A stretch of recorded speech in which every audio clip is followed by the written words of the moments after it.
ಒಬ್ಬನೇ ಒಬ್ಬ ಶತ್ರು ಇಲ್ಲದಂತಹ ಅಜಾತ ಶತ್ರು ಇವರು. ಇಸ್ರೋ ಸಾಧಿಸ್ತಿರುವಂತಹ ಎಷ್ಟೋ ಅಂತರಿಕ್ಷ ಸಾಧನೆಗಳಿಗೆ ಬುನಾದಿ ಹಾಕಿದವರು ಇವರೇನೆ.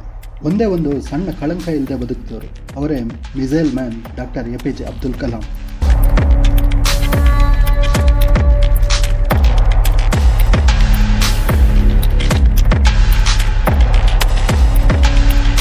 ಬಡ ಕುಟುಂಬದಲ್ಲಿ ಜನಿಸಿದಂಥ ಇವರು ಕುಟುಂಬ ನಿರ್ವಹಣೆಗೆ ಸಹಾಯ ಆಗಲಿ ಅಂತ ನ್ಯೂಸ್ ಪೇಪರ್ ಮಾರ್ತಾ ಇದ್ರು. ಆದರೆ ಅವತ್ತು ಯಾರೂ ಊಹೆ ಮಾಡಿರಲಿಲ್ಲ ಒಂದೊಂದು ದಿನ ಅದೇ ನ್ಯೂಸ್ ಪೇಪರ್ ಫ್ರಂಟ್ ಪೇಜಲ್ಲಿ ಇವರ ಸಾಧನೆ ರಾರಾಜಿಸುತ್ತೆ ಅಂತ. ಶಾಲೆಯಲ್ಲಿ ಸೈನ್ಸ್ ಟೀಚರ್ ಪಕ್ಷಿಗಳ ಹಾರಾಟದ ಬಗ್ಗೆ ಹೇಳ್ಕೊಟ್ಟಂಥ ಒಂದು ಪಾಠ ಕಲಾಂ ಅವರ ಮನಸ್ಸಿನಲ್ಲಿ ನಾನು ಒಂದಲ್ಲ ಒಂದಿನ ಆ ಆಕಾಶ ಮುಟ್ಟಬೇಕು ಅನ್ನೋ ಕನಸನ್ನು ಹುಟ್ಟುಹಾಕುತ್ತೆ.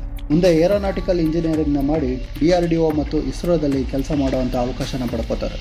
1979ರಲ್ಲಿ ಮೊದಲ ಉಪಗ್ರಹ ಉಡಾವಣೆ ಪ್ರಯತ್ನ ವಿಫಲ ಆಗುತ್ತೆ. ಆದರೆ ಕಲಾಂ ಅವರು ಸೋಲನ್ನು ಒಪ್ಕೊಳ್ಳೋದಿಲ್ಲ. ಮುಂದೆ 1980ರಲ್ಲಿ ರೋಹಿಣಿ ಉಪಗ್ರಹವನ್ನು ಯಶಸ್ವಿಯಾಗಿ ಕಕ್ಷೆಗೆ ಕಳಿಸಿ ಅಂತರಿಕ್ಷ ಇತಿಹಾಸದಲ್ಲೇ ಹೊಸ ಅಧ್ಯಾಯನ ಬರೀತಾರೆ. ಇವರ ನಾಯಕತ್ವದಲ್ಲಿ ಅಗ್ನಿ, ಪೃಥ್ವಿ ಸೇರಿದಂತೆ ಹಲವು ಮಿಸೈಲ್ ಪ್ರಾಜೆಕ್ಟ್ಗಳನ್ನು ಸಕ್ಸಸ್ ಮಾಡಿ ಮಿಸೈಲ್ ಮ್ಯಾನ್ ಆಫ್ ಇಂಡಿಯಾ ಅನ್ನಿಸ್ಕೊಳ್ತಾರೆ. ನಂತರ 1998ರಲ್ಲಿ ಪೋಖ್ರಾನ್ 2 ಅಣು ಪರೀಕ್ಷೆಯಲ್ಲಿ ಇವರ ಪರಿಶ್ರಮದಿಂದ ಭಾರತದ ಶಕ್ತಿಯನ್ನು ಇಡೀ ಜಗತ್ತಿಗೆ ತಿಳಿಯೋ ಹಾಗೆ ಮಾಡ್ತಾರೆ.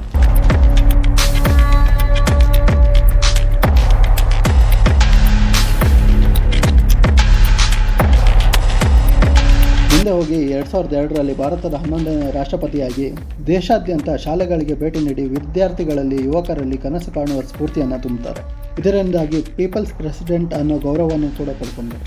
ವಿಷನ್ 2020 ಪರಿಕಲ್ಪನೆಯಿಂದ ಭಾರತವನ್ನು 2020ರೊಳಗೆ ಅಭಿವೃದ್ಧಿ ಹೊಂದಿದ ದೇಶವನ್ನಾಗಿ ಮಾಡಲು ಶಿಕ್ಷಣ, ವಿಜ್ಞಾನ, ತಂತ್ರಜ್ಞಾನಕ್ಕೆ ಉತ್ತೇಜನ ನೀಡುತ್ತಾ 2007ರವರೆಗೂ ರಾಷ್ಟ್ರಪತಿಯಾಗಿ ಮುಂದುವರಿತಾರೆ.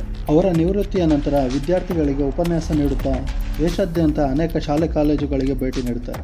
ನಂತರ IIMನಲ್ಲಿ ವಿದ್ಯಾರ್ಥಿಗಳಿಗೆ ಉಪನ್ಯಾಸ ನೀಡುತ್ತಿರುವಾಗಲೇ 27 ಜುಲೈ 2015ರಂದು ಹೃದಯಾಘಾತದಿಂದ ಈ ಅಮೂಲ್ಯ ರತ್ನ ಪ್ರಾಣತ್ಯಾಗ ಮಾಡ್ತಾರೆ.